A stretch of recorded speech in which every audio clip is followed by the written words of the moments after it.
Relevant नहीं है। India को अगर परमानेंट सीट मिल जाए सिक्योरिटी काउंसिल की, रेलिवेंट हो जाएगा? तो पहले तो इसी पर सोचो। हम रेलिवेंट उसको इसलिए नहीं मान रहे हैं क्योंकि हमें परमानेंट मेंबरशिप नहीं मिल रही है।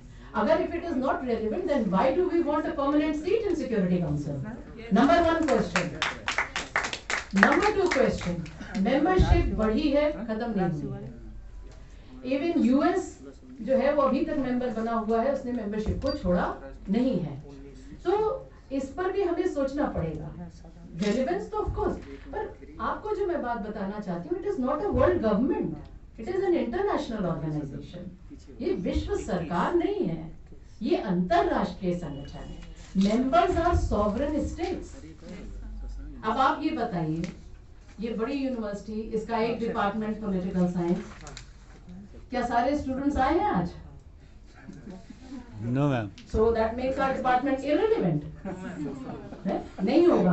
आप देखिए, इस बात को समझिए। हम अगर ऐसे कहते जाएंगे तो सब कुछ इररिलेवेंट ही होता चला जाएगा। अगर कोई ऑर्गेनाइजेशन इतने सालों से बना हुआ है, यूटिलिटी तो है ही है उसकी, कुछ रेलिवेंस होगी। हाँ, जो इम्पोर्टेंट पॉइंट है वो है रिफॉर्म। यूनाइटेड नेशंस बना 1945 में, अब आज 2020 है, तो 2020 में जाहिर है वो organisation it has to be updated, it has to be reformed, it has to be revitalised. ठीक है, उसकी तो जरूरत पड़ेगी। So reformed United Nations is the need of the hour. क्योंकि मल्टीलैटरलिज्म की हम बात करते हैं। अमेरिका अगर यूनिलैटरल होता है उससे भी शिकायत, और यूएन जब मल्टीलैटरल फोरम है तो हम उससे भी शिकायत करें तो कैसे होगा? कुछ तो सोचना पड़ेगा। देखो, जो मेन इशू है वो क्या है कि international relations is all about state system. States are sovereign, right? States are not willing to give up their sovereignty. कोई राज्य अपनी संप्रभुता नहीं खोना चाहता है, and yet they are interdependent, एक दूसरे पर निर्भर है। तो यूनाइटेड नेशंस कुछ नहीं है, बस इनका वाया मीडिया है। नेशनल सॉवरेनिटी बनी रहे, इंटरनेशनल इंटरडिपेंडेंस भी चलती रहे, दैट्स ऑल। वो यही काम कर रहा है, इससे ज्यादा वो कर ही नहीं रहा। और जहां तक ये बात हुई चार्टर को आप पढ़िए, वो चार्टर इंप्लीमेंट ही नहीं हुआ है, तो चार्टर में हम कभी नहीं निकाल सकते, राइट? पॉलिटिकल डिफेक्ट्स होते हैं, पॉलिटिकल फेलियर्स होते हैं। चार्टर कॉन्स्टिट्यूशनल डिफेक्ट नहीं है, चार्टर में कोई कमी नहीं है। चार्टर को तो जैसा किसी ने कहा अमेंड किया जा सकता है, और अमेंडमेंट्स कम हुए हैं। उसका रीजन भी है कि ये 5 परमानेंट मेंबर्स वीटो एक्सरसाइज कर देते हैं, और इंडिया बन ही नहीं सकता है जब तक ये 5 यस नहीं कहेंगे। Yes ma'am. तो वीटो है, लेकिन वीटो पर भी ध्यान दीजिएगा। Has veto made them powerful states, और they are powerful states, therefore they have got this veto power? इसको भी सोचना पड़ेगा। दे वर न्यूक्लियर पावर्स, ये तो आप जानते ही हैं, तो उनको ये दिया गया था। तो वीटो के अपना रीजन है कि क्यों वीटो आया था। ठीक है, तो ये मैंने शॉर्ट में बताया। अब अगर किसी का कोई क्वेश्चन है तो पूछ सकते हैं। हाँ Ma'am, excuse me, ma'am. Ma'am, my question to the people who supported this is that they want that UN must intervene, but they don't want to pool their sovereignty in the UN. Suppose India wants that UN should intervene in Pakistan, then India has to put sovereignty because if all the countries will put sovereignty, then only it is going to be more effective. नहीं, अब इसके ये round नहीं है, क्योंकि मैं बोल रही हूँ तो नहीं, ये कंफ्यूजन क्लियर करना पड़ेगा। UN is not about bilateral matters, है ना? जो भी इशू है, रीजनल है या बायलैटरल भी है, तो उसमें there are institutions, there are bodies जहाँ पर होना है, but fact remains they are sovereign. It is a political, Security Council is a political body, राजनीतिक संस्था है। वहाँ पे सब लोग अपने नेशनल इंटरेस्ट को देखेंगे, कोई यूएन इंटरेस्ट नहीं देख रहा है वहाँ पर, नेशनल इंटरेस्ट देख रहे हैं।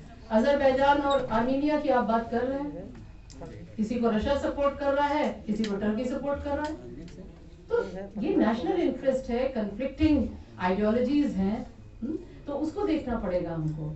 तो इसमें और एक चीज का ध्यान रखिएगा, चार्टर को बनाने वालों में कौन था? हम यूएस को बहुत कहते हैं, बट यूएस तो चार्टर मेकर था, तो जाहिर है जो चार्टर बना है उसको फेवर कर रहा है। इनइक्वालिटी की बात कर रहे हैं, वो तो असमानता तो हो ही जाएगी। सिक्योरिटी काउंसिल में है, जनरल असेंबली में नहीं है। जनरल असेंबली इक्वालिटी पर है आधारित, और सबसे बड़ी बात है, ये बताइए, हमारे यहाँ तो कॉन्स्टिट्यूशन है, लॉज है, गवर्नमेंट है, क्राइम नहीं होता है, तो फिर स्टेट ही को हम कहते हैं नो लॉन्गर रेलिवेंट। सोच के, इसलिए इस पर सोचिए, तो दोनों ही बातें सही हैं।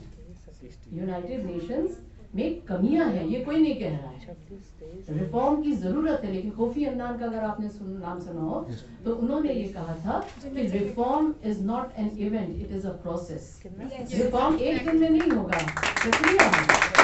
और सबसे बड़ी बात है कि रिफॉर्म्स हुए हैं, सिक्योरिटी काउंसिल रिफॉर्म्स नहीं हुए हैं, बाकी रिफॉर्म्स हुए, ऐसी बात नहीं है, सेक्रेटेरिएट में रिफॉर्म्स हुए हैं, ठीक है ना।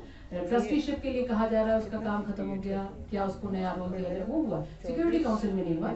और क्योंकि आप सब ने केवल सिक्योरिटी काउंसिल की बात करी है, मैं आपका ध्यान ले जाना चाहूंगी इकोनॉमिक एंड सोशल काउंसिल की ओर।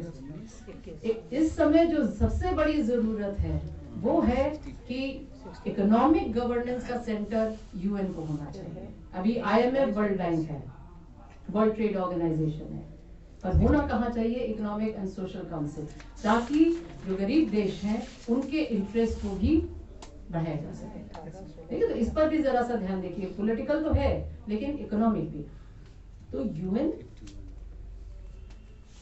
has to be reformed with changed circumstances and changing times. It has to be updated, वो बात सही है, पर हम ये कहें कि इसको हम खत्म कर दे, then what next? Any idea? क्या लाएंगे, ये भी तो सोचिए। इसको तो हम कह देंगे प्रासंगिक नहीं है, इसकी जगह क्या लाए, बस मुझको ये बताइए क्या लाएंगे। वर्ल्ड गवर्नमेंट तो आ ही नहीं पाएगी, वर्ल्ड गवर्नमेंट। और इसको आप ये नहीं कह सकते कि यूएन खत्म कर दो, नहीं चाहिए, नहीं चाहिए तो, क्योंकि आप ही ग्लोबल गवर्नेंस की बात करते हैं, ग्लोबल गवर्नेंस कैसे होगी। तो वो तो आपको एक बॉडी तो इस तरह की चाहिए ही, ठीक है ना। तो इसको आप पहले समझिए। यूएन के लिए तो कहा जाता है the UN did not exist, it would have to be invented, कि अगर वो था नहीं अस्तित्व में तो उसका तो आविष्कार करना पड़ेगा।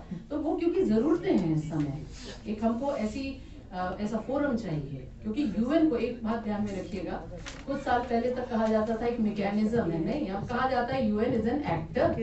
आप इंटरनेशनल रिलेशंस पढ़ेंगे तो हम स्टेट्स को ही एक्टर्स नहीं मानते, हम यूनाइटेड नेशंस को भी एक एक्टर मानते हैं। तो if it is an actor, it is playing an important role. तो एज एन एक्टर उसका अपना एक अस्तित्व है।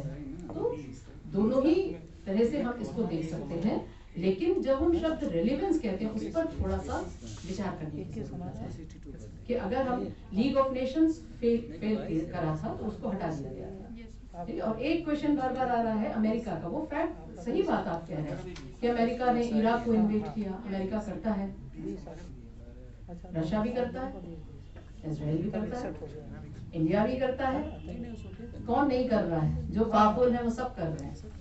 तो इंटरनेशनल पॉलिटिक्स और इंटरनेशनल ऑर्गेनाइजेशन दोनों को लेकर चलना पड़ेगा। आपने मॉर्गन थ्यू को पढ़ा, स्ट्रगल फॉर पावर, और पैरेलल चलता है स्ट्रगल फॉर ऑर्डर। तो यूनाइटेड नेशंस उसी को रिप्रेजेंट करता है। हम सब बातें कर रहे हैं, लेकिन हमें चाहिए एक इंस्टीट्यूशन, नॉर्म्स चाहिए हमको। International norms are very much required, नहीं तो इंटरनेशनल रिलेशंस और एनार्की। तो नॉर्म्स तो हमको चाहिए, ऐसा तो नहीं, स्टैंडर्ड ऑफ बिहेवियर हमको चाहिए, तो वो कहाँ से आएगा, तो वो यूएन का काम है, राइट। तो इतना आपको बता दिया। अब अगर आपके कोई क्वेश्चन, हाँ जी, again has some question. You just said that we don't have, India doesn't have the veto power in United Nations, so that's the reason we are opposing it. But I would like to ask you, there's more to it. Like it is failing on combating with hunger issues, it is failing with combating. Again हाँ, ये point मैं लेना चाह रही थी। अगर मैं आपसे कहूँ इसी फ्रंट पे यूएन सक्सेसफुल रहा है, non political activities, hunger, disease, है ना। हम लोग हमेशा क्या देखते हैं, this much has to be covered, we don't see कहाँ से कहाँ आ गए। 1945 से हंगर से तो इंडिया लड़ रहा है, हम न्यूक्लियर पावर स्टेट हैं, हम सिक्योरिटी काउंसिल में जाना चाहते हैं, लेकिन हंगर डेथ्स हो रही हैं, फार्मर सुसाइड हो रहे हैं। तो आप बताइए, इस पर भी तो सोचना चाहिए। तो why do we expect so much from United Nations? Individually हर कंट्री अगर कर दे तो क्या प्रॉब्लम है?